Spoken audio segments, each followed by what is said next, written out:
Auntie Mickey's house. Oh yeah, yeah. Auntie Mickey's house. Auntie's house. You're in the house. You know you're in the house. Come on in and grab a seat, grab a seat. Come on in and hit that light, hit that light. Oh, you're Aunt Mickey's house. Auntie Mickey's house. Grab a seat, prop your feet. Let's sip some tea, sip that tea.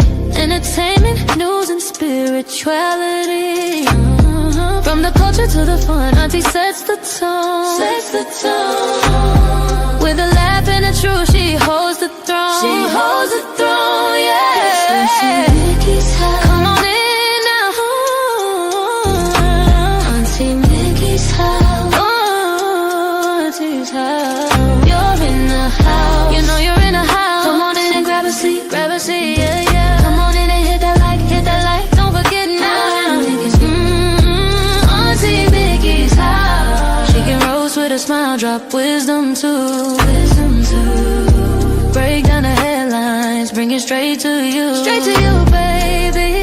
Community strong, conversation grown. Roll talk, baby.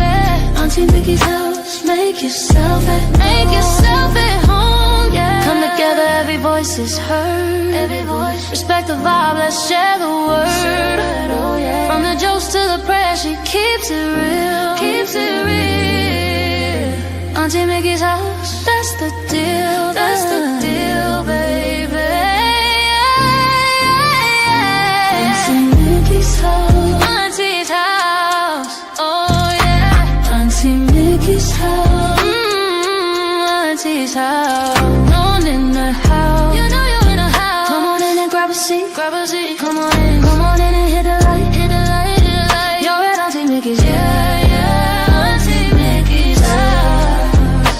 Auntie Mickey's, Auntie Mickey's house.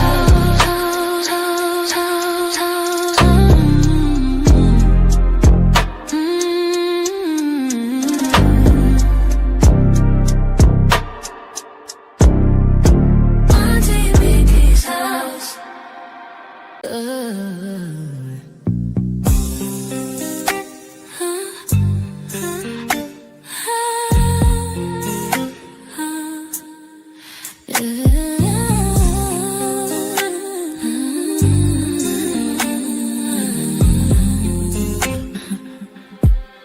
It's Auntie Mickey's house. Oh yeah, yeah, yeah. Auntie Mickey's house.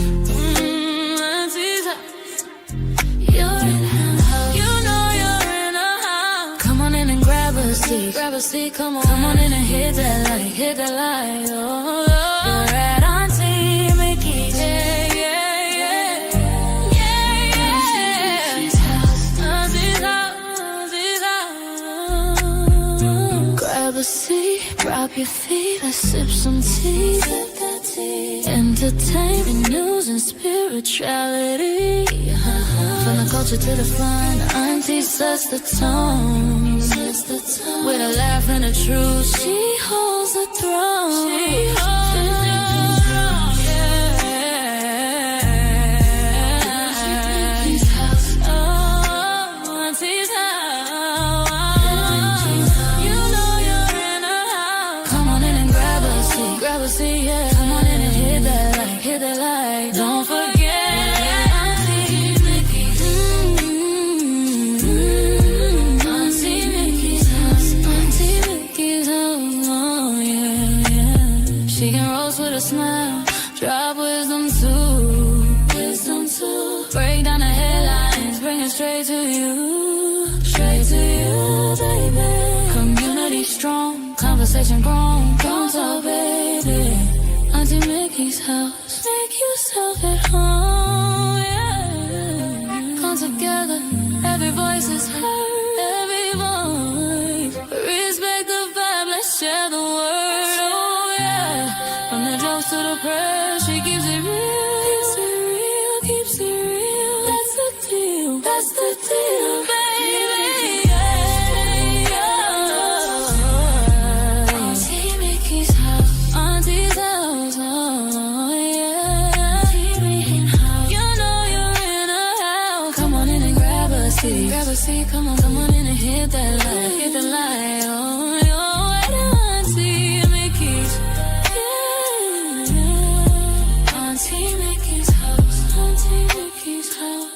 Auntie Mickey's house.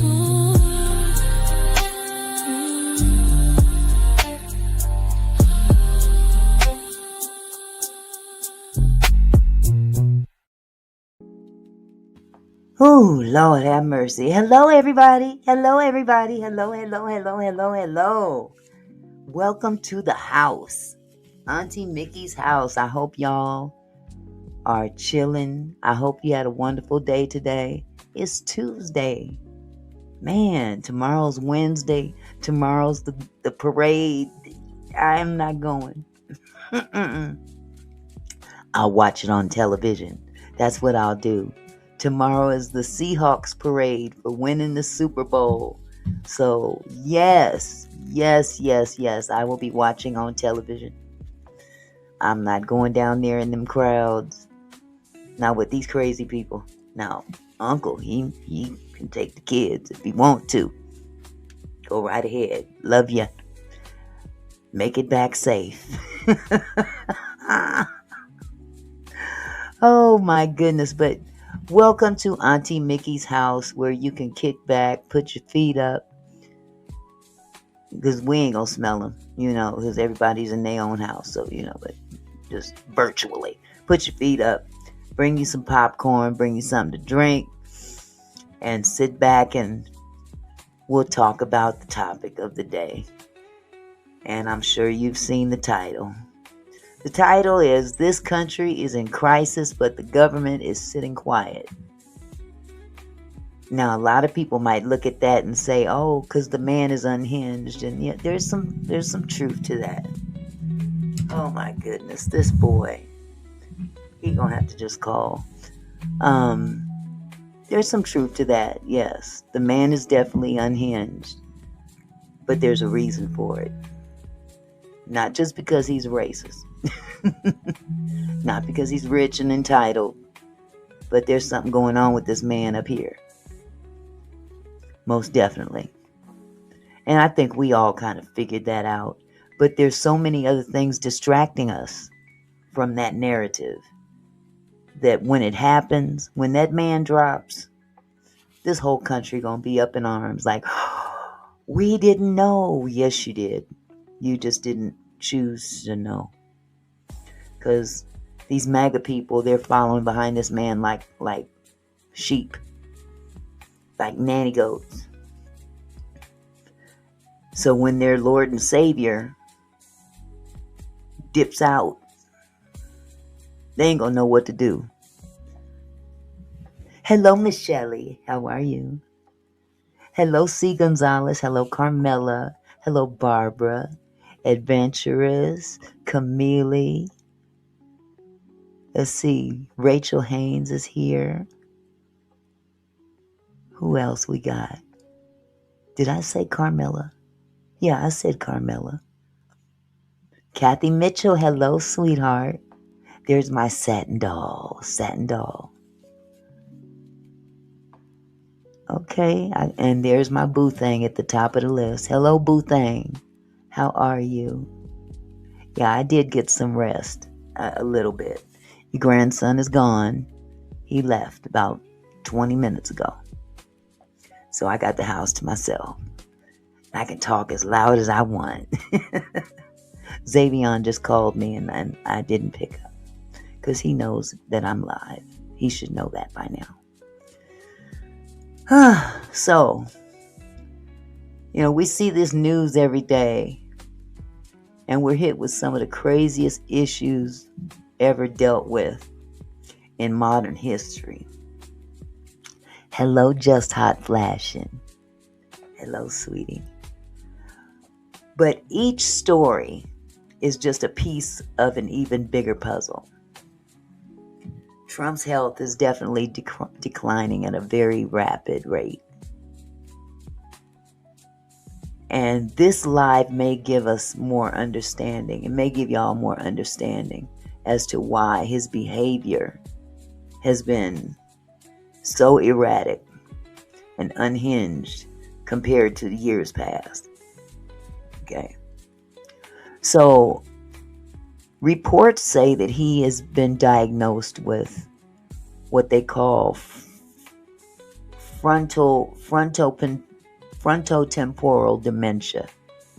And I guess there's different levels of dementia. Okay, and some are worse than others. So what I will do, first of all, we're going to go over what frontal dementia, I can never say it all right. Frontal temporal dementia entails. Okay. Hold on just a second.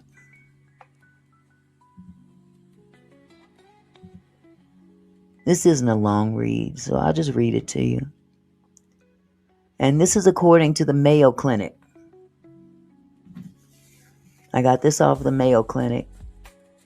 It says frontotemporal dementia, or FTD, is an umbrella term for a group of brain diseases, plural, that mainly affect the frontal and temporal lobes of the brain. These areas of the brain are associated with personality, behavior, and language. Remember language. Keep that in the back of your head. Literally. Hello, Dawn. Hello, Millionaire's Cove. I see you, sweetie. So in frontotemporal dementia, parts of these lobes shrink, known as atrophy. Symptoms depend on which part of the brain is affected. Some people with frontotemporal dementia have changes in their personalities. Now, let me stop right there. Pretty much where it's always been. But that's because of, his upbringing. He was brought up to be, entitled. His personality is a reflection of how he was raised. So they become socially inappropriate and may be impulsive or emotionally indifferent. Others lose the ability to properly use language. Again, keep that in mind, because I'm going to show y'all some videos. They were meant to be funny, but I'm not displaying those here for the joke. This is literally to prove a point. Frontotemporal dementia can be misdiagnosed as a mental health condition or as Alzheimer's disease. But FTD tends to occur at a younger age than does Alzheimer's disease. It often begins between the ages of 40 and 65, although it can occur later in life as well. FTD is the cause of dementia about 10% to 20% of the time. Now that's the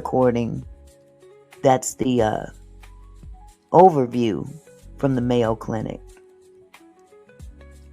Now they go on to talk about changes and whatnot. Symptoms of frontotemporal dementia differ from one person to the next. Symptoms get worse over time, usually over years. Now, it has been said by authorities in this matter that they saw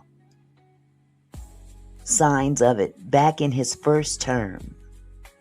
This didn't just pop up. This has been going on for a long time.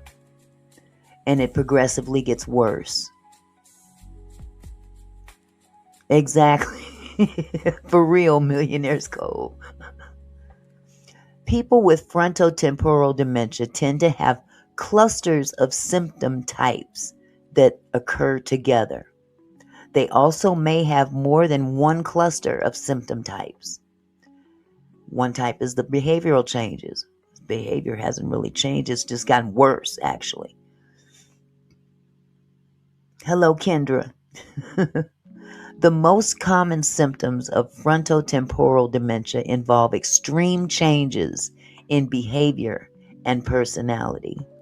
These include increasingly inappropriate social behavior, like posting our first black president and first lady as apes. on a public platform. Loss of empathy and other interpersonal skills. For example, not being sensitive to another person's feelings. I don't even have to explain that. A lot of these symptoms or behavioral changes are self-explanatory when it comes to him. Lack of judgment. Loss of inhibition. Now, he ain't really lost inhibition. I mean, he's always... Whew. Exactly, Millionaire's Code. This is my whole point. You just pretty much proved my whole point right there. Right there. Because this is dangerous.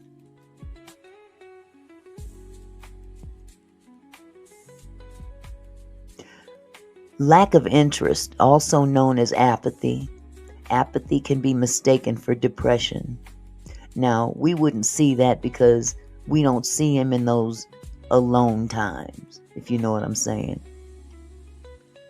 Compulsive behaviors such as tapping, clapping, or smacking lips over and over. I haven't really seen that. But he has a tendency lately of passing gas from what they say. I mean, in front of everybody. A decline in personal hygiene.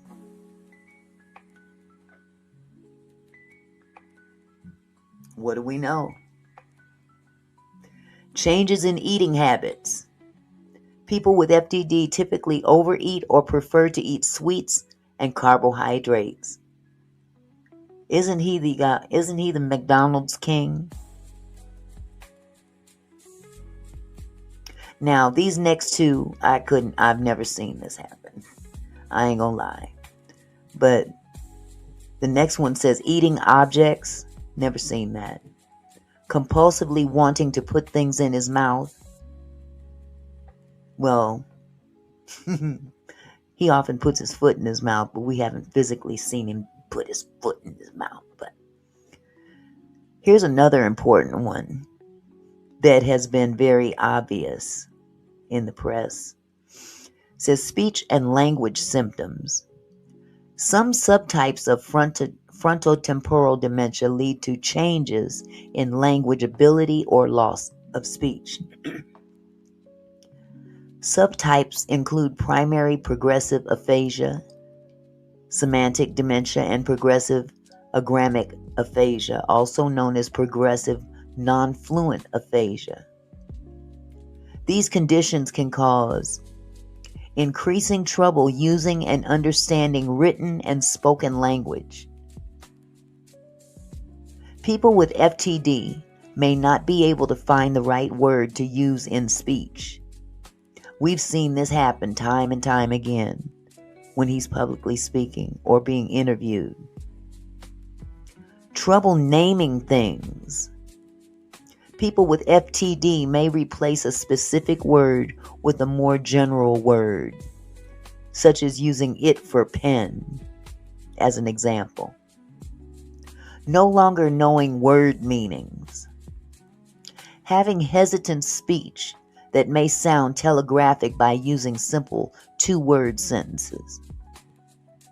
Making mistakes in sentence building. We've witnessed this happen, whether you realize it or not. Movement conditions. Rare subtypes of frontotemporal dementia cause movements similar to those seen in Parkinson's disease or amyotrophic lateral sclerosis or ALS. Movement symptoms may include tremor, rigidity, muscle spasms or twitches, poor coordination, trouble swallowing, muscle weakness, inappropriate laughing or crying, which we definitely ain't seen that, falls or trouble walking. Now, I do recall seeing a video not too long ago with him walking down the red carpet, and he had a hard time staying center. He was trailing off and watching his feet the entire time. And then kind of trailing back to the center, but being very mindful of his walk or his gait. In frontotemporal dementia, the frontal and temporal lobes of the brain shrink and certain substances build up in the brain. What causes these changes is usually not known. Some genetic changes have been linked to frontotemporal dementia, but more than half of the people with FTD have no family history of dementia. I don't know. I don't know about that. Researchers have confirmed that some frontotemporal dementia gene changes also are seen in amyotrophic lateral sclerosis, or ALS. More research is being done to understand the connection between the conditions. I'm not going to go off into the risk factors because what I want to do is jump right into what we have literally witnessed in him. Now, this by no means excuses this man's behavior. Not by a long shot. Actually, what this does is I'm looking at those that are working with him and for him, turning a blind eye to this and allowing him to run with it. At what point do you institute the 25th Amendment? Come on. You can't allow someone to stay in office with something like this going on with them. They've got to be better capable of running a office like that. This is the top job of the country, if not the world. And we've got someone in there that is not only racist, but he's not even going to be much longer able to control his problems up here. This is the man that has the button. The button. Absolutely automatic tax returns. This is part of the problem right here. The people around him are using him. Not only are they using him, a lot of them are incompetent. Because remember, he puts people in office that really don't know how to do the job other than be yes people. Being a yes man is not doing the job. That's just saying yes to everything. A good person that knows their job and stands by what they know are going to be the ones to tell them, man, listen, this ain't going to work. I know you don't like hearing it, but this is where we need to put our foot down as a party. You're going to have us all messed up if you continue going this route. But no, we've got people that cover up for him. You know, for whatever reason, whether they don't want to get rid of the power that they have. Absolutely, Life Chronicles. That's why he gave all his buddies positions, because they're yes people. They're in it for the money. They're in it for the power, for selfish reasons, not considering the impact that it's going to have on the entire country. And the fact that he don't have much left of this term. I mean, what, 3 more years? That's a short period of time. But look how much collateral damage has already been caused. So whoever the next president is, they're going to have to fix it. Just like Obama had to clean up Bush Jr.'s mess.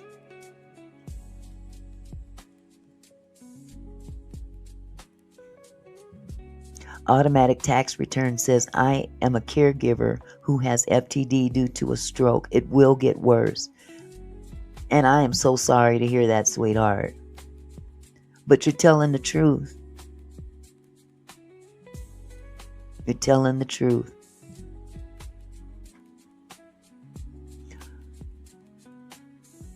So it just amazes me that the government has not stepped in like they did for Ronald Reagan. Remember Ronald Reagan? I'm sure you guys remember Ronald Reagan. When he was diagnosed with Alzheimer's, they stepped in and covered for him. But they didn't allow him to tear this place apart. That's the difference. So let me share this video with you. Like I said earlier, I'm not trying to mock the man. Hello, Q-Rock. I'm not a big fan. Never have been. Before he was even in office, I was not a fan because I saw arrogance all over him. From The Apprentice to just being in the news as whoever he was. Exactly, Millionaire's Code. So this is gonna shed some light on the verbal part of this. I'm gonna turn this down. Hold on just a second.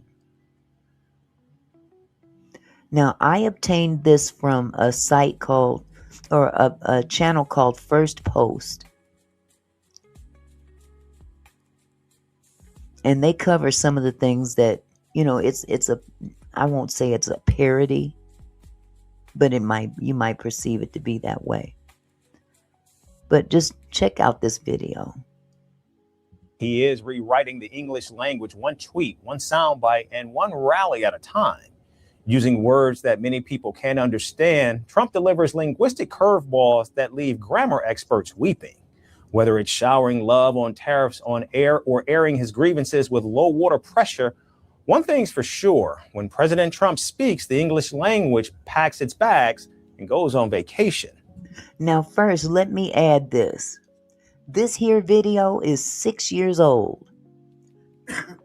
This ain't the first, this didn't just start. And that's what I'm trying to get people to understand. This video right here is 6 years old. He was displaying symptoms back in his first term. We've had a whole new term after his first term that lasted 4 years when Biden was in office. And those 4 years, he was progressively getting worse. But this has been going on, reports say, since his first term. Here's our report with more. The President of the United States, traditionally a beacon of wisdom, eloquence, and diplomatic charm. But you can toss that handbook out the window because when Donald Trump walks into a room, the English language walks out.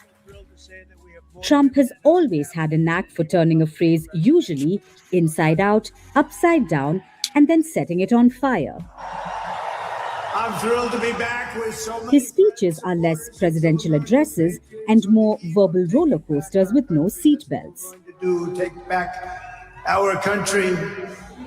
But if you're ready, go ahead. This week's Fresh Edition, the word panicking. No, it's not a Caribbean vacation hotspot. It's Trump's new term for those American pearl clutchers who are panicking over his global economic grenade of tariffs. He's making up words. He is making up words. Like I said, 6 years ago. This was going on over 6 years ago. 6 years is a long time for something like this to continue to progress. It doesn't get better, it gets worse.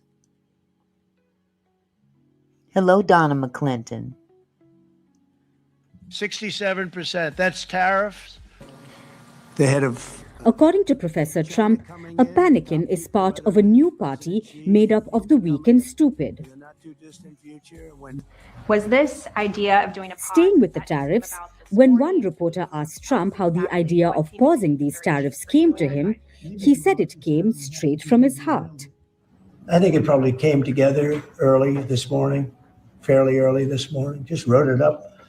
We didn't have the use of, we didn't have access to lawyers, or we just we wrote it up from our hearts, right? It was written from the heart. And I think it was well written too, but it was written from the heart. It was written as something that I think was very positive for the world and for us.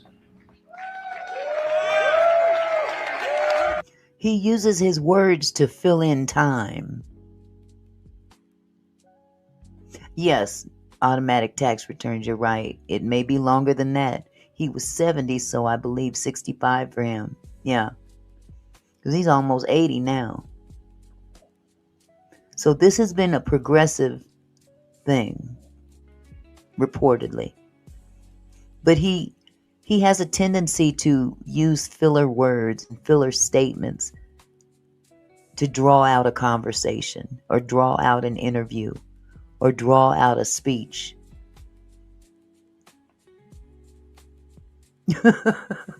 Q-Rock said the people who put him in office need to be drug tested. Yeah, I have to agree with you on that one.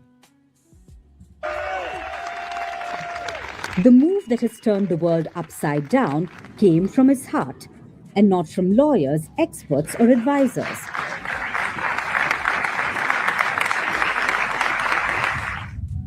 Trump signed an executive order to roll back water regulations, complaining that modern American showerheads just aren't cutting it, literally.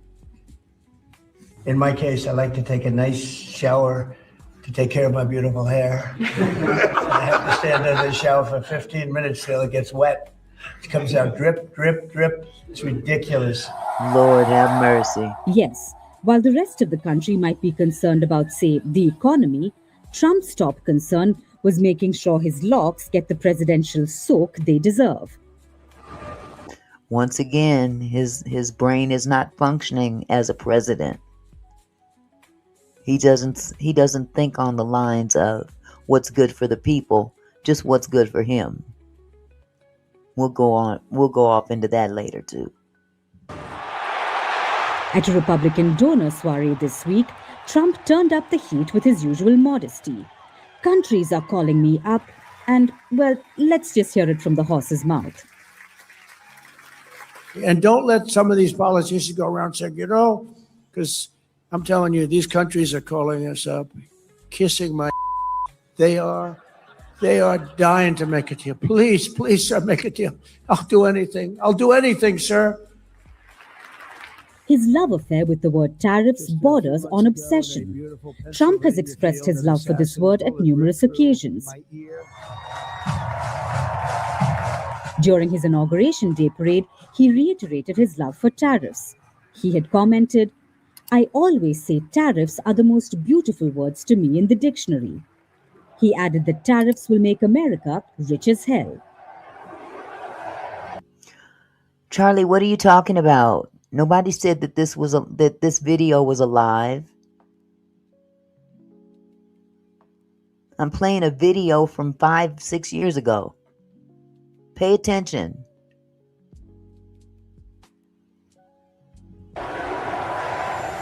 Now let's talk about his other greatest linguistic hits.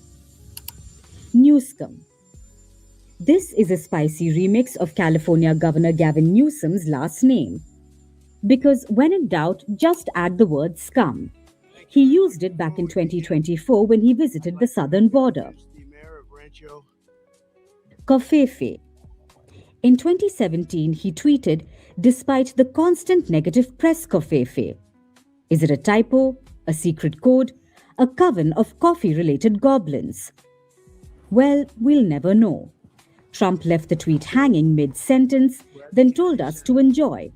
Truly a masterclass in chaos. Many users believe that the word was coverage. Big league. Big league. Big league. Beat her, big Big league. league. Big league. Big league. And I think we're going to make it big league. Big league. Trump said this the first time during his 2016 presidential debate against Hillary Clinton. Big league. Did he say big league or invent a new adverb? What in the hell is a big league or a big leg? I'm not understanding that. I don't get it. I'm not quite sure what he's talking about. But it's a clear indication that this man is not all in his brain. He's not wrapped too tight in more ways than one.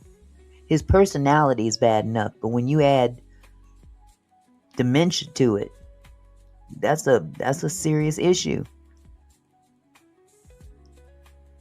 This is why I believe that they need to start getting younger people in as president. And I'm older, I ain't gonna lie. But when you get older, your cognitive is not the same as when you're younger. Your ideas are not the same. You have to come in to an office ready to deal with today's issues in today's ways, not bullying people, not making jokes about people, not making up silly words. You know what I'm saying? No one knows. Bird brain, the feathery nickname bestowed upon Nikki Haley, who Trump once hired, then fired, then roasted like a Thanksgiving turkey.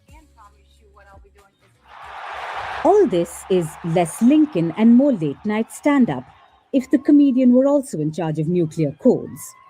So the next time someone asks how the President of the United States can say that, just remember, when it comes to Trump, the only predictable thing is unpredictability, served bigly. Greeting you with aloha and namaste. I love India. Presence, occupation of a territory by another country pertains to India, what we saw in Kashmir. The Prime Minister Modi. How do you see Trump's America? Yes, the current administration behaves differently from the previous administration.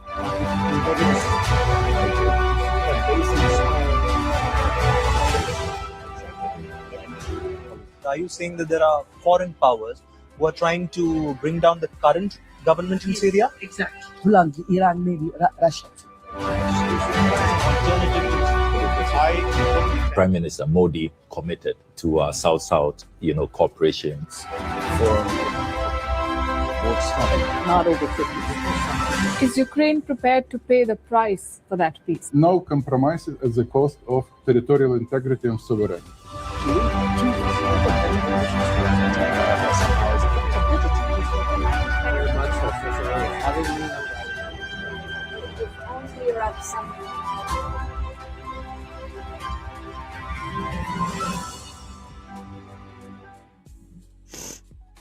And if you paid any attention to those people that were speaking, those leaders that were speaking, they spoke as if they knew exactly what they were talking about. They spoke with authority. They spoke with just I don't have all the words to say, I'll be honest, but they spoke with authority and they knew exactly what they were talking about, and people could respect them.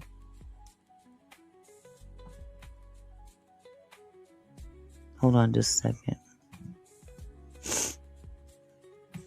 So, like I said, I'm showing these videos not to mock him, per se, but to draw attention to what appears to be symptoms of a serious illness.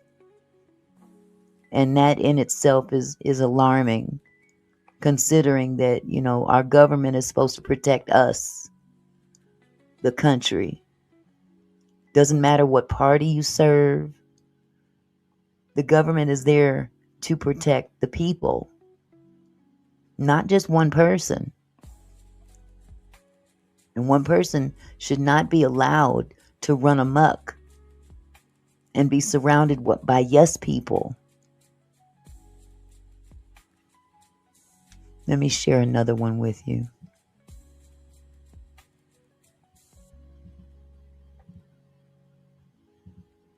Hold on just a second.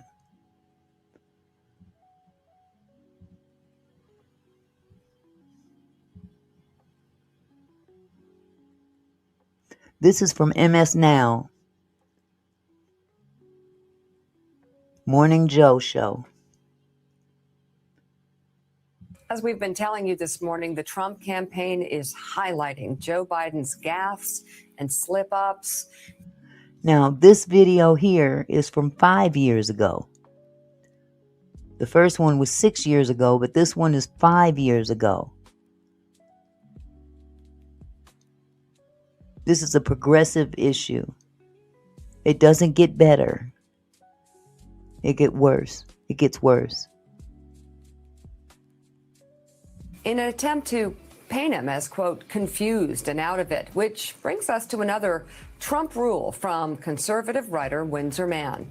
There's nothing that Biden does that Trump doesn't do worse. Y'all hit the like button since you're here. Those that are in the bushes and watching, doesn't cost you a thing. It doesn't cost anybody a thing to hit the like button. Put the video into the algorithm, please. And if you haven't subscribed to the channel, please do so. Help grow the channel. You know, we just set another stock rocket. You saw that, right? The stock market. Technology companies are really big beneficiaries. The wall is under construction. A lot of work has been done. A lot of renovation. Made a pivotal, really, and I mean this was pivotal. Obama amnesty. Obama amnesty. And ICE officers removed 10,000 known or suspected gang members, police officers, and you saw that, all of those incredible police officers. I am today starting the process of terminating the diversity lottery program. If we are going to succeed in stopping this scourge, decided to shield and shelter criminal. Look, wait. Their whole state to be a sanctuary for criminal, illegal immigrants. Fairness and reciprocity. And I say that finally. I said, you know, this Russia thing with Trump and Russia, embassies in Kenya and Tanzania, despite these obstacles, Karen, we must seek real bipartisan solutions. Our army manned the airport.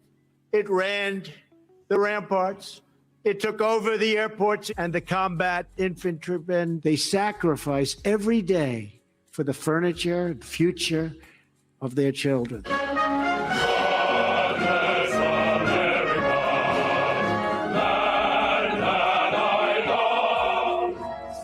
You guys watch how he lip syncs to the song. This is a very well-known song. Just watch his lips. And beside her, and guide her through the night with the light from above, from the mountains to the prairies, to the oceans, wide before. God bless America, my home sweet home. God bless America.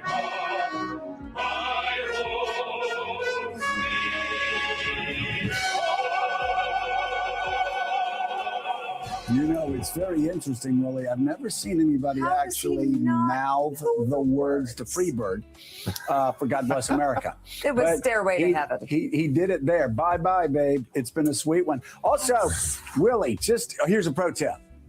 Anytime we get in the middle of a sentence and we can't complete the sentence, we just say Karen. Like the president did. He was like, Karen. Yeah. What? Yeah, Again, weird.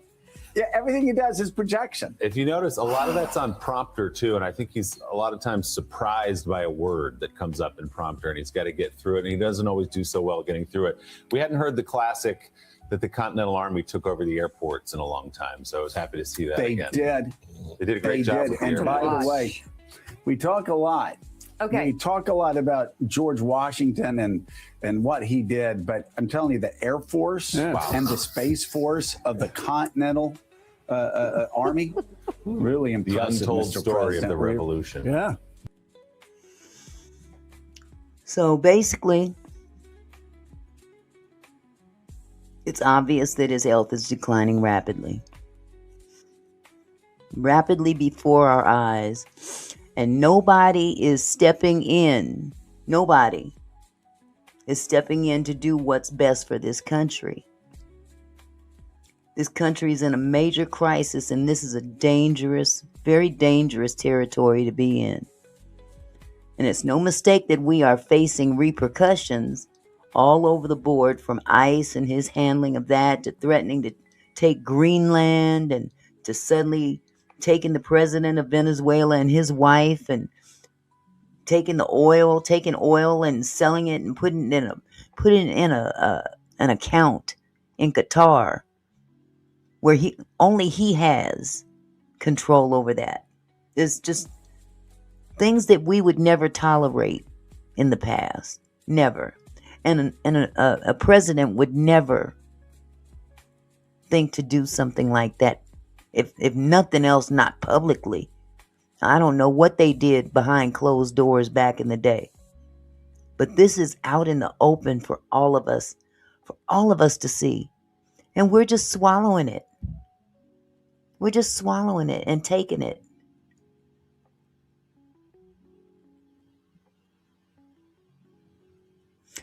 So let's not forget about the whole the whole Epstein issue, which I'm not going to even get into that. I'm sure that that's adding to a lot of his cognitive issues. So let me go ahead and share this.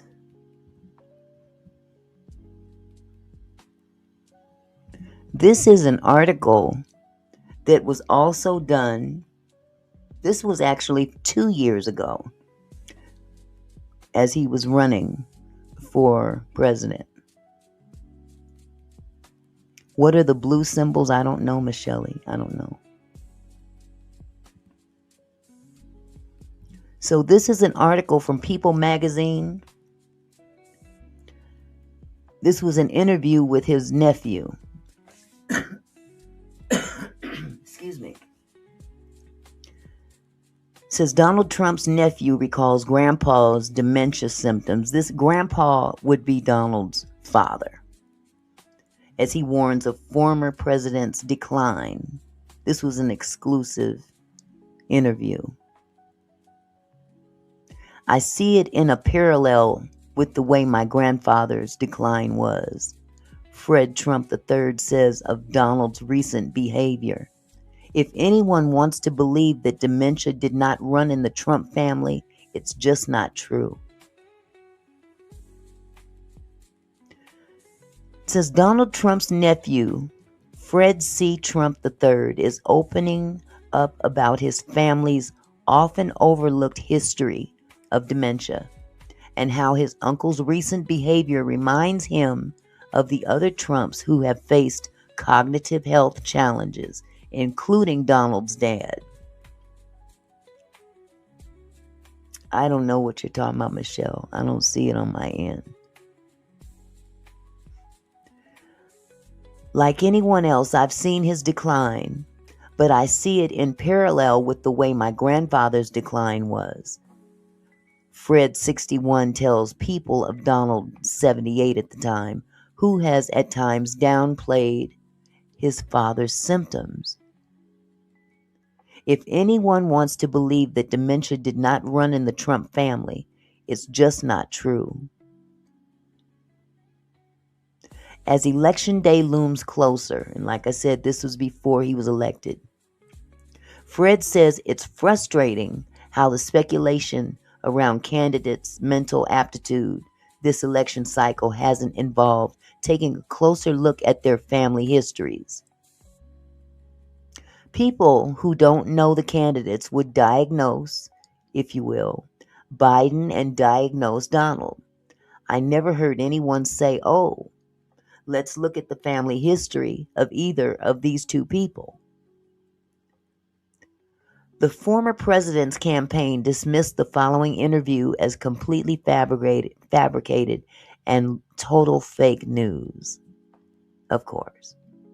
And that is a picture of Donald and his father, Fred Trump Sr. Fred's first brush with a loved one showing signs of dementia came when his namesake grandfather, Frederick Christ Trump Sr., was diagnosed with Alzheimer's disease. He says that Donald's cousin, John Walter, also had dementia, and Donald's late sister, Mary Ann Trump Berry, displayed similar symptoms before her death last year, despite never being diagnosed. Fred recalls his grandfather's decline beginning in the 1980s, with some of the similar stories you have heard time and time again. That's when his limousine would stop. He would just get out of the car and start walking away. Fred Sr.'s behavior became a norm for those around him, says his grandson. You know, things that you almost say, oh, there goes Grandpa again. Okay, Janet, you can go to hell. Get out of here, since you can't be respectful. I'm not putting up with disrespectful people in here. You can have a change. You can have you can have an opinion. We may not agree, but you can have an opinion. Just don't come up in my chat being disrespectful, or I will ban you. Take that shit somewhere else. Excuse my French. There's a related story here that I'm not going to pull up. It says Donald Trump's niece recounts scathing scenes from growing up Trump as tell-all smashes sales records. You have to understand, adds the younger Fred, he still went to work every day. That was part of the thing. Fred Sr.'s continued employment was to give my grandmother, Mary Ann McLeod Trump, a rest and not have him around the house. He tells people, my grandmother used to call it the 36-hour day being around my grandfather, who had onset Alzheimer's. And this is an old picture. This is, I believe, oh yes, he was married to Marla Maples. I think that was his second wife. I might be wrong. Yes, Donald Trump and Marla Maples pose at their wedding with Fred Trump Sr. and Mary Ann McLeod Trump. So that's Donald's parents and his second wife, Marla Maples. Hold on just a second. Fred, who described his experience growing up in the Trump dynasty in his recent book, All in the Family, The Trumps and How We Got This Way, recalls his grandfather becoming a little more agitated as his condition grew worse. He would scream, and I witnessed this, scream at my grandmother for spending too much money, says Fred, reminding that money was not a concern for his grandfather. The behavior kept escalating and escalating to the point where doctors would say to my grandmother, you really shouldn't be staying in the same bedroom with him at night. That's scary. That's pretty scary. Fred, the son of Donald's late brother Fred Trump Jr., clarifies that he never saw or heard his grandfather ever become physically violent with his grandmother, but instead agitated in his language and vicious. He also alleges that Donald's sister, Mary Ann, seemed to exhibit signs of dementia before her death on November 13, 2023. One of the last times I saw Mary Ann, she said, you know, I've only met your wife Lisa once. And I was sort of taken aback by that. I said, well, you've actually met Lisa hundreds of times over the almost 40 years that you've known her, as long as I have.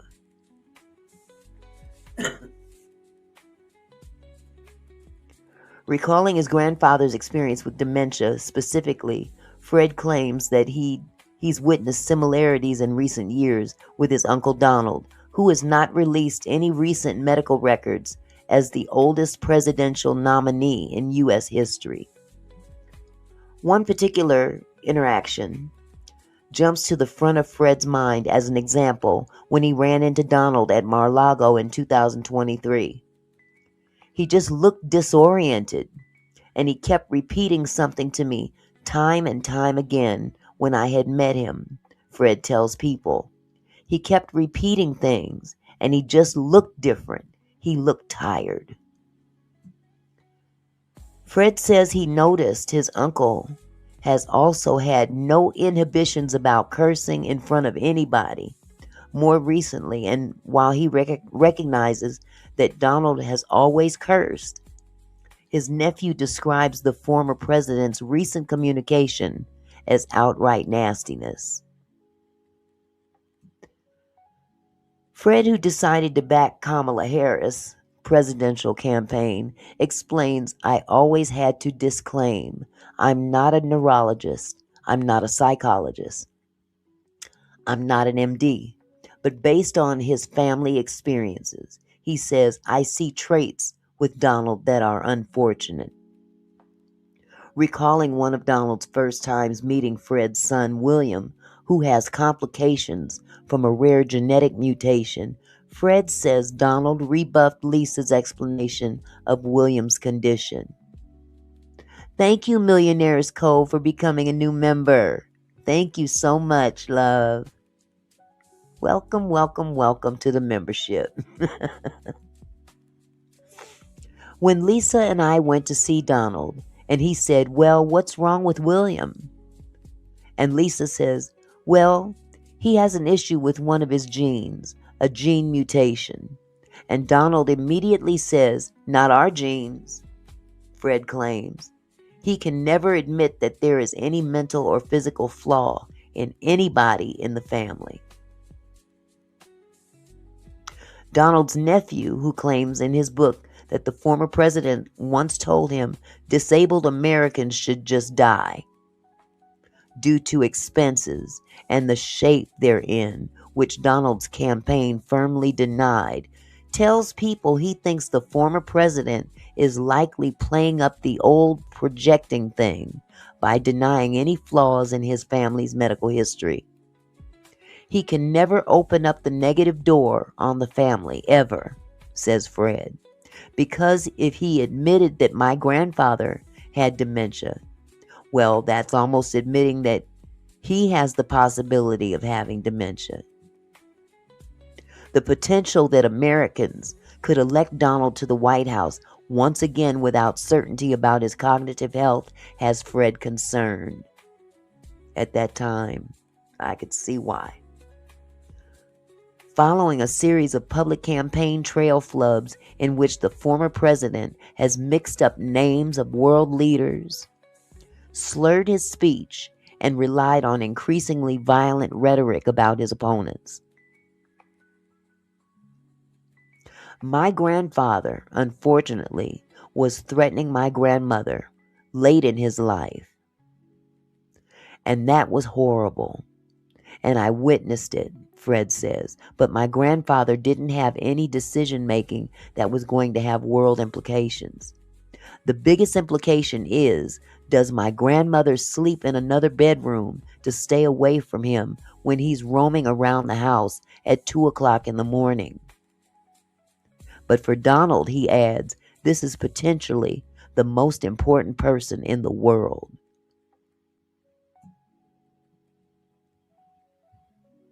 So there were concerns a long time ago, and people turned a blind eye to it. And here we are. Here we are. That article was from 2 years ago. The two previous ones, one was 5 years ago, the other one was 6 years ago. Trump was in office 8 years ago. Now we're on to his second term. We've had 8 years of this progression. That's a long time. But this next video is going to throw you. This next video is from the David Pakman Show here on YouTube. And I haven't seen a whole lot of traction go on with it. But it's something that more people need to see and be aware of. Now, Again, I don't profess to be an expert, but there is such a thing as plain and common sense too.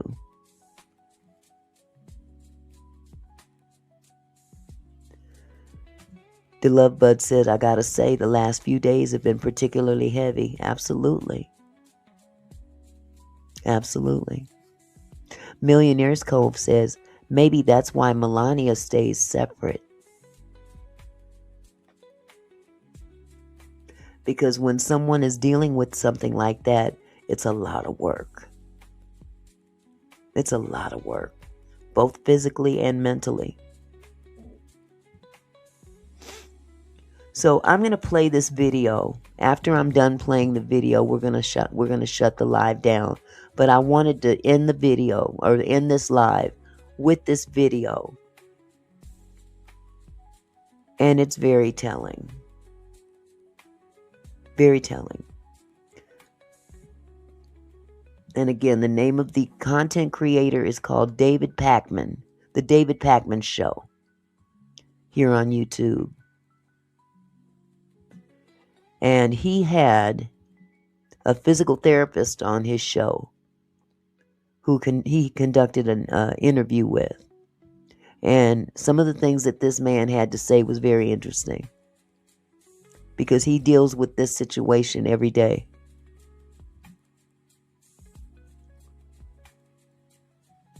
Today, I'm going to be speaking with Adam James, who is a content creator under the name Epistemic Crisis. Adam is a licensed physical therapist of 14 years working in home healthcare.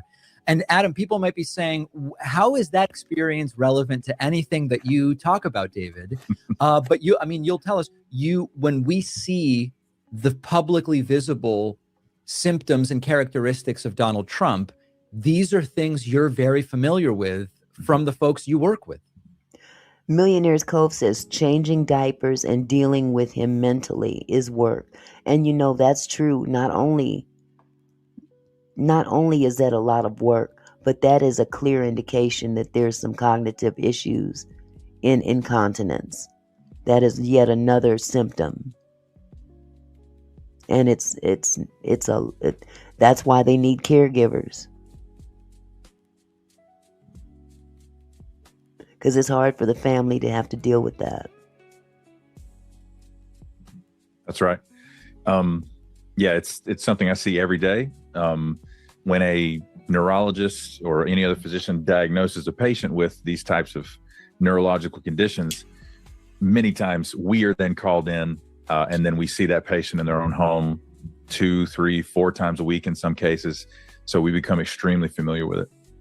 I have questions about so many of the things I observe with Donald Trump that go directly to your experience. I, as a layperson, see that he sometimes has this way of standing where he kind of hinges forward at the waist very noticeably. Or, for example, I see him walking and the trajectory of his right leg is sort of being dragged and then pulled around almost like from the hip, if you imagine it tracing a half circle in the air. I could go on, right, and give you other. I'm going to back that up a little bit because I want you to see his gait. I'm going to make this picture larger. Take a look at how he walks. Thank you, DeLove Bud. Thank you for becoming a new member.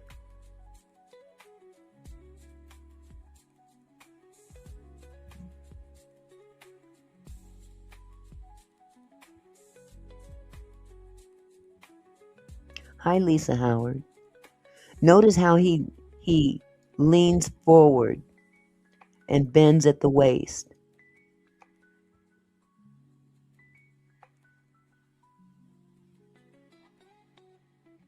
Very noticeably. Or, for example, I see him walking and the trajectory of his right leg is sort of being dragged and then pulled around almost like from the hip, if you imagine it tracing a half circle in the air. I could go on, right, and give you other examples. As a professional, am I seeing things that aren't really relevant, or is there stuff here that is worthy of discussion? it's all worthy of discussion.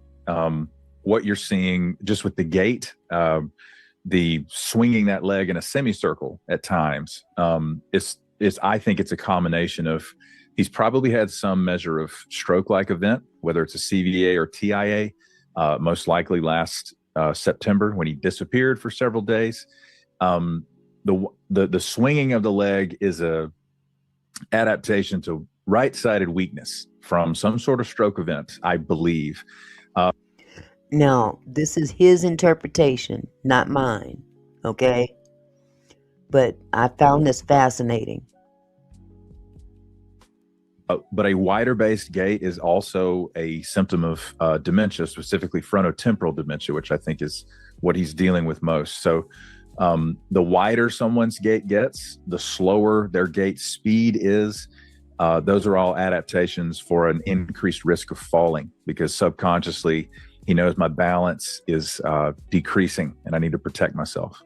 As a licensed physical therapist, are these things that can be worked on such that they improve? Of course, the first step is you've got to acknowledge that there's a problem. And the second step is you've got to say, I want to work on it. But putting that aside for a moment, are these things that are simply progressive, or can they be worked on? So to a certain degree, they can be worked on. With a patient that's in the shape that he's in, honestly, more of my work would be focused on safety adaptations, like in his living space, the use of an assistive device for walking to prevent a fall. So yes, they can be worked on, they can be improved upon. There's a certain measure of improvement you can see from something like a stroke-like event. But then there's also a case of a chronic progressive disease that has no cure, such as dementia. You're literally dealing with losing neurons are dying, and you are losing brain tissue, and that's most likely reflected on the... That means his brain is shrinking, and there's no cure for it. None at all. There's no cure for it. The multiple MRIs that he has had, because I believe they're tracking the progression of dementia. So let's talk about the MRI. It turns out he didn't really have the MRI that he told us he did. Now, let me kind of set the stage here. A few months ago, Donald Trump said, yes, I got an MRI. He was asked why. He didn't know. He was asked of what part of the body. He didn't know.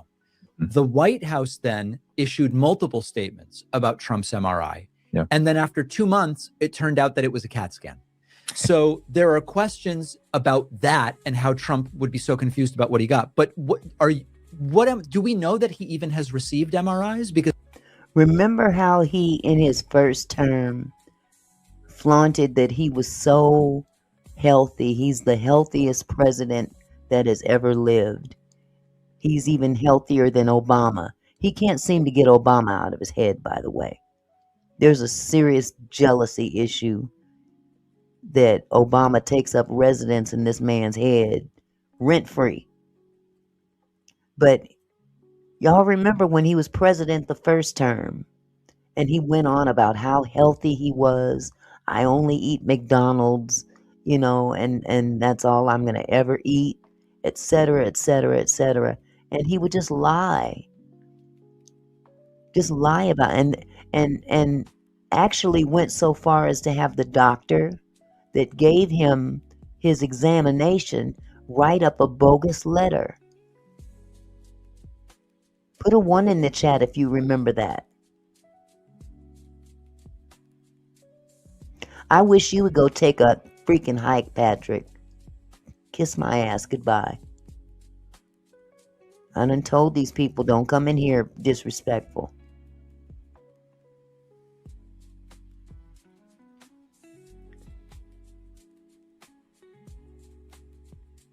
Now I'm thinking everybody has just been talking about this CAT scan the whole time. Right. So I take into account also his mentioning of his cognitive assessments. Okay. Because of what we really believe that the cognitive assessments he's had, most likely the MoCA, the Montreal Cognitive Assessment. Yes. They are tracking the progression of dementia with this man. He wants to pretend like it was a aptitude test. That is no way, shape, or form what that test is for. Right. He talks about it almost like an IQ test. Yes. He wants us to believe they're just wanting to show the world how smart he is. Right. So that test is usually it's usually combined with neurological workup, which would include MRIs. I believe he's had everything. I think he's had everything.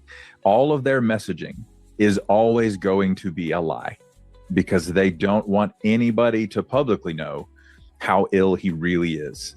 And that's the dangerous part. Right there. Aren't we the people? It doesn't matter what side of the aisle you sit on. This isn't about a party. This is about the entire country. And when we have a president sitting in office, he serves us. He serves us. We don't serve him. He serves us. And sometimes you have to just, do the right thing. And again, I reiterate, this is not about being anti-Republican, anti-Democrat, anti-anything. I'm simply pointing out what nobody in the government wants to acknowledge. And they leave him at his own devices to set the whole country on fire and divide us. But when he's dead and gone, who's going to pick up the pieces? You can't allow one man to burn the place down and then bail out through death and leave us to pick up the pieces.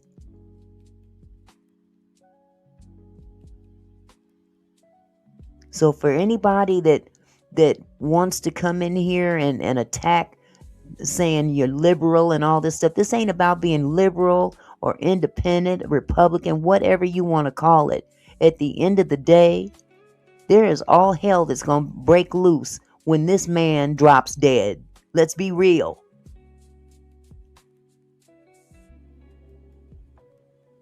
And who do you have to blame? The government for not doing anything about it. For whatever reason, be it self-serving or what. But it's the people that will suffer.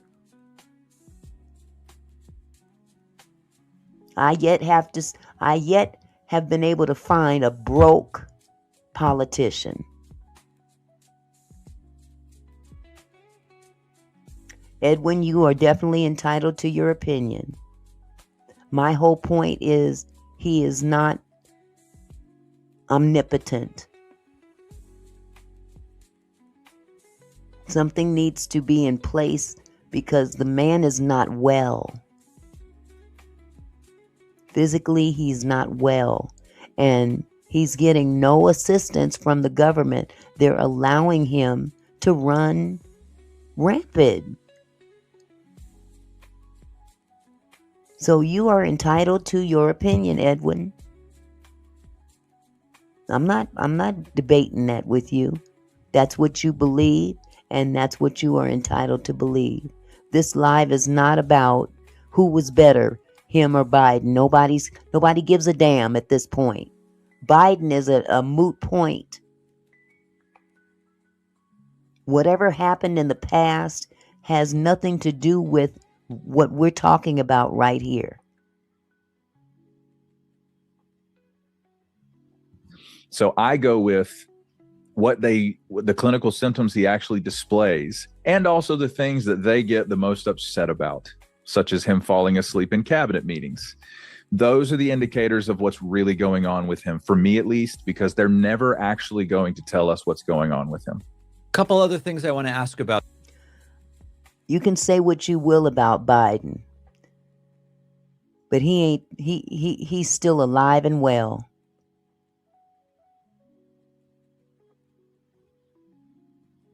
You can say what you want, y'all. You can continue to watch the live and you can oppose.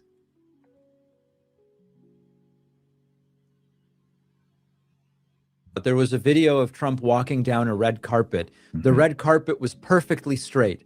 It didn't curve, it didn't bend. And this was when Donald Trump was meeting Vladimir Putin. And you see, especially if you speed the video up, that Trump is meandering from side to side. And so even though the carpet is straight, Trump is tracing what we might call almost like a sine wave, if you looked at it from a drone People looking sound down. ignorant as Is hell. that sometimes just the You don't way even get people meander down a sidewalk, or is there something relevant there to your work?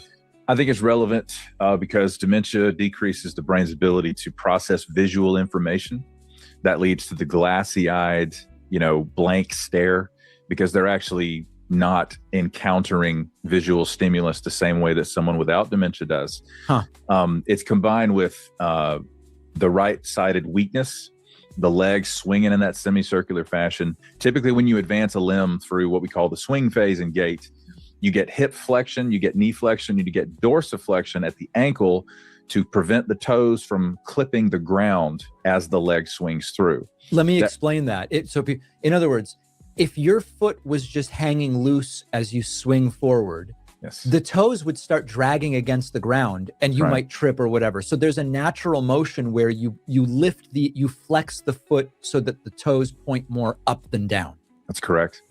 And so the adaptation of the semicircular swing to the side is an evidence of weakness. That's not the ideal, the normal way that a swing phase occurs in human gait.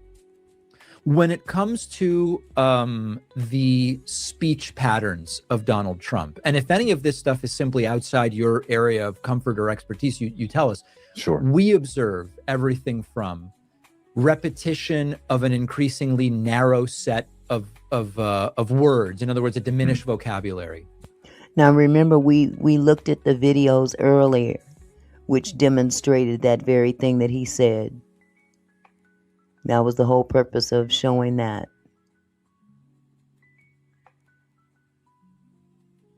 Yeah. We see confusion between, for example, Greenland and Iceland recently, and sometimes multiple times, or other confusions.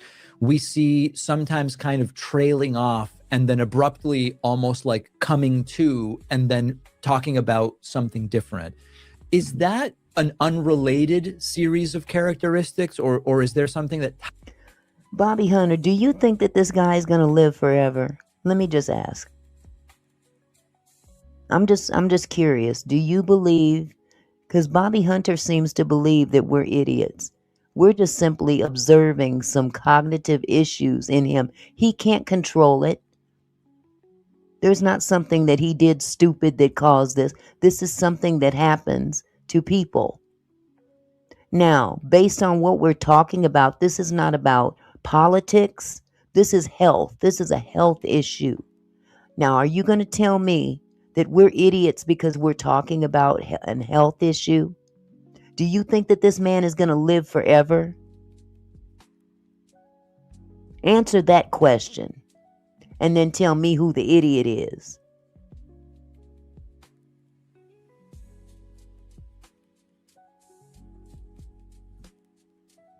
Lord have mercy.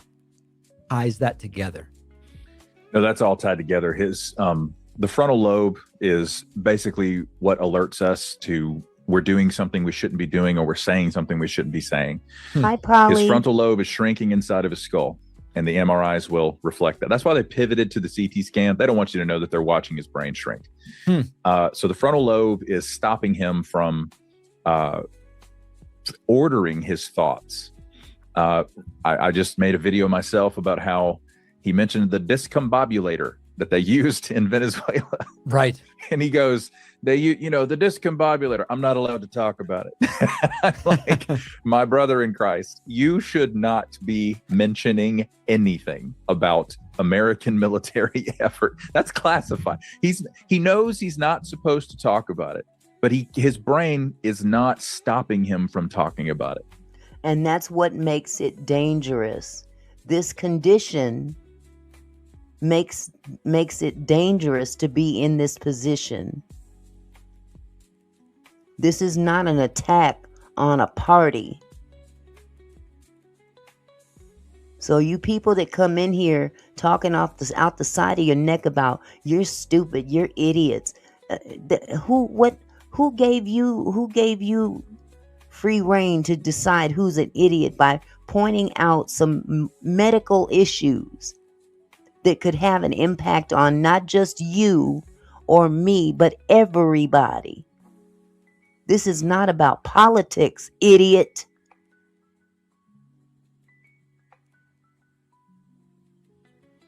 You want to see an idiot? Look in the mirror, because you are totally missing the entire purpose of this live. Grow up. You've made a very controversial prediction. Mm-hmm. You believe Trump has 2 to 4 years of life left.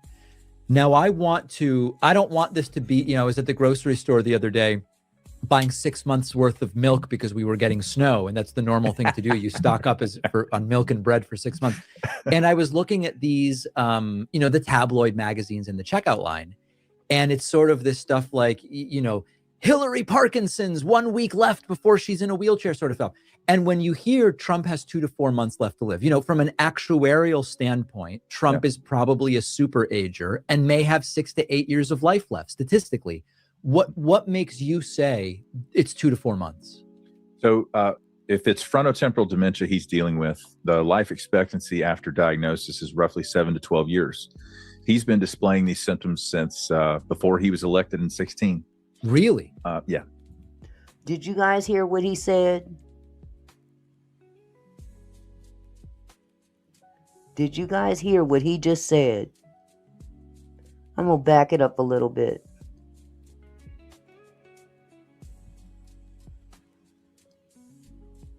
This didn't just happen overnight. Dementia he's dealing with, the life expectancy after diagnosis is roughly 7 to 12 years. He's been displaying these symptoms since before he was elected in 2016. Really? Yeah. So their ability to hide his actual condition is effective to a degree. This is why I played those older videos. I wanted you to see the behavior, the cognitive behavior 6-7 years ago. That was the purpose of pulling up older videos, older articles. This is not something that just happened overnight or while he was running this time. This has been going on for a long time.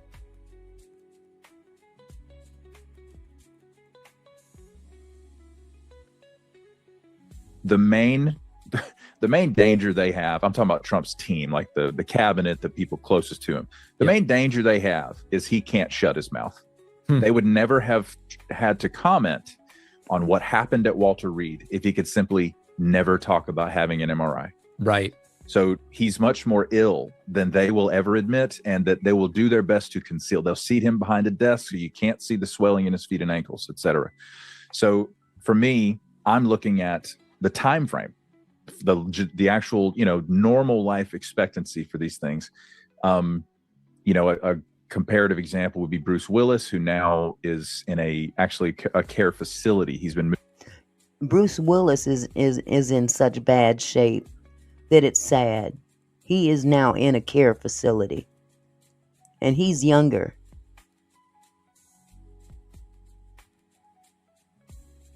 This is the bottom line. This is not a political issue. This is a health issue. What is this country going to do? You see what I'm saying? What is the government going to do to protect us? Right now they're protecting him. And I understand you want to keep things, at bay and hide certain things that we've already seen.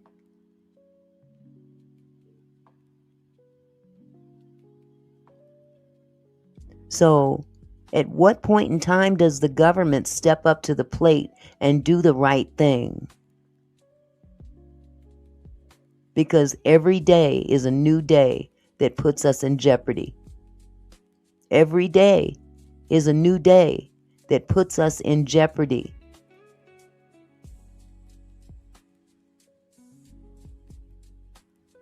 Moved from a home where he lived by himself and received 24/7 care to now actually being moved to a facility. His symptoms of frontotemporal dementia started with aphasia, where he could no longer perform on camera. He could. They're talking about Bruce Willis now. And Bruce Willis is much younger. And it's progressed. Seriously.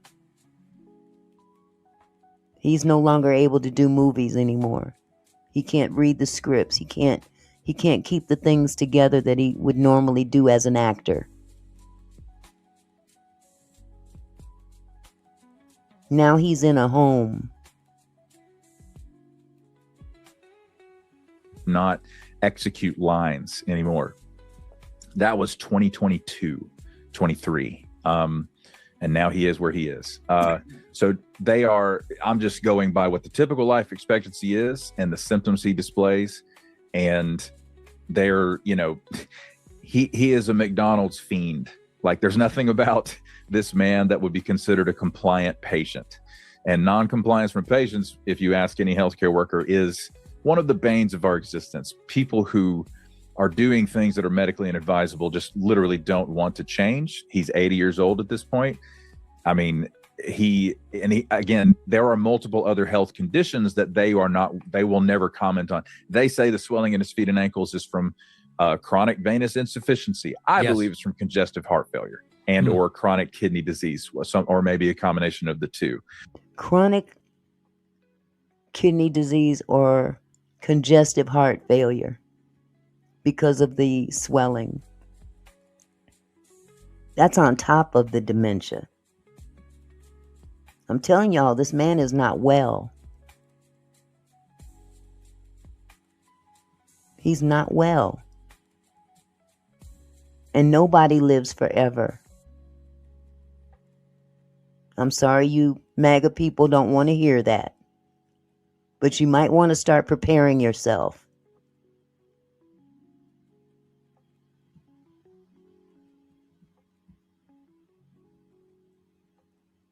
So he's got multiple chronic conditions that you have to stay on top of if you don't want them to kill you, to put you in a cardiac event or a stroke-like event or that kind of thing. So I'm taking the whole picture into account, and that's where I'm landing. I guess the counterpoint is most people don't have access to the sort of healthcare that the president of the United States does. And there may be a lot that is done with someone in that position. Correct. So we see what appears to be a bruising from an IV injection site on his hands, which they also lie about that and say that it's from shaking hands or, oh, I clipped the table. No, I clipped the table. Yeah, that's an IV injection site. My guess is he's most likely getting IV diuretic medication to pull excess fluid off of his body so that he doesn't end up in a congestive heart failure exacerbation and require hospitalization.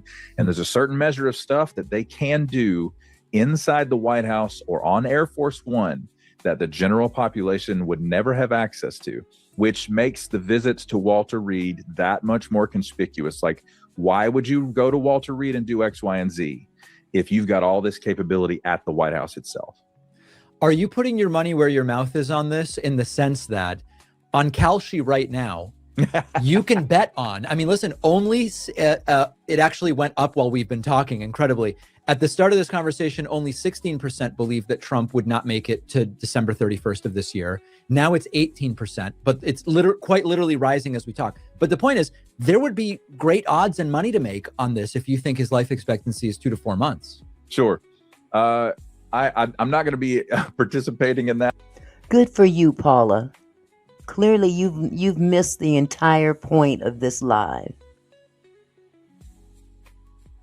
You focused on one thing, chronic venous insufficiency. That is not the issue. Good Lord, you people. Not just because it feels morbid.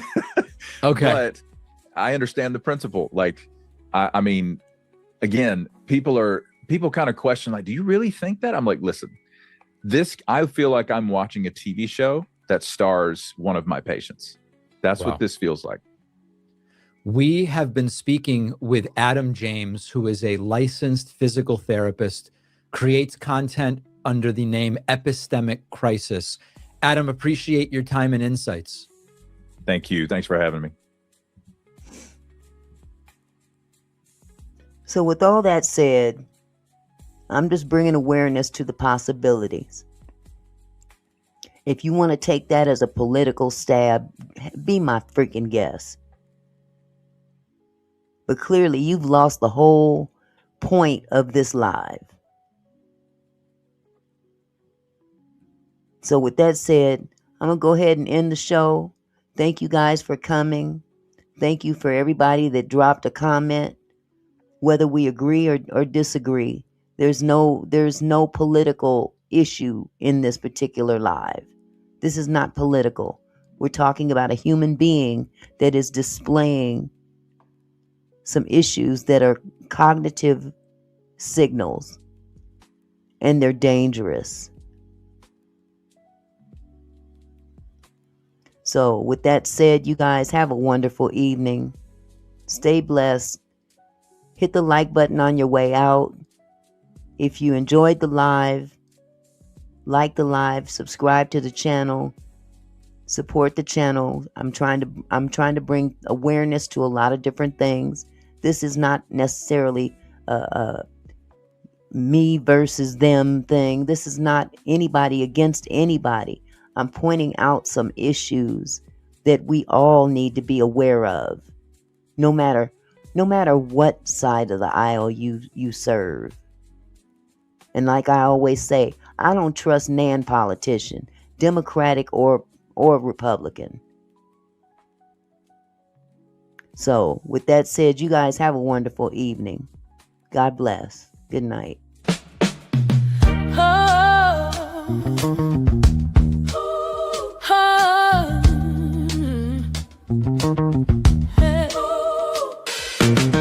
Hey there, my kinfolk, thanks for stopping by. Auntie Mickey's house, where we reach for the sky. Every comment and smile, you make my heart glow. Together we're strong, together we grow. From gossip to politics, we cover it all. Sharing laughs and thoughts, having a ball. Your support means everything that I know. Feels like family here in this sweet show. So let's keep it flowing, keep the love alive. Every moment together makes me thrive. You're more than viewers, you're my kinfolk. You see, my gratitude runs deep as the sea.